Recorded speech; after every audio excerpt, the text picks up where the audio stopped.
विदेशी आर्य कालही आपल्यात भांडण लावत होती. विदेशी आर्य आजही आपल्यात भांडण लावत आहेत. मातंग समाज बांधवांनो, आपल्यामध्ये फूट पाडणारे नेमकं कोण हे ओळखून घ्या आणि वेळेस सावध व्हा.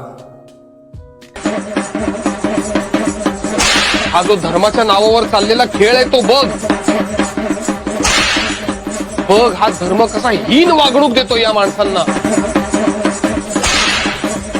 आपल्या स्वतःच्या शरीराला इजा करून दुसऱ्याच्या समोर हात पसरायला लावतोय हा धर्म. पोतराजाची पाठ रक्तबंबाळ करणारा हिंदू धर्माने त्यांच्या हातात दिलेला तो चाबूक मला कायम स्वरूपी फेकून द्यायचा. RSS सारख्या विषारी संघटनेच्या नादी लागून जे मातंग बांधव विश्वरत्न महामानव डॉक्टर बाबासाहेब आंबेडकर यांच्या विचारांशी बैमान झाली, त्या मातंग समाज बांधवांनी महाराष्ट्रात होणाऱ्या अन्याय अत्याचाराच्या घटना वाचाव्यात. मातंग समाजावर ज्या ज्यावेळी अन्याय अत्याचाराच्या घटना घडल्यात त्यावेळी त्यांच्या पाठीशी फक्त आणि फक्त बौद्ध समाजच उभा राहिला आहे.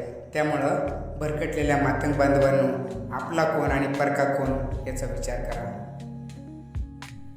भरकटलेल्या मातंग बांधवांनो, एकदा तरी मुक्ताताई साळवे आणि अण्णाभाऊ साठे वाचण्याचा प्रयत्न करा. बघा, म्हणजे मला माहितीये तुम्ही असा विचार नाही करत, पण हे मांगाचं पोर आहे. तुम्ही एकदा घरी विचारा. अहो मास्तर, हे काय बोलताय आणि हे तुम्ही बोलावं?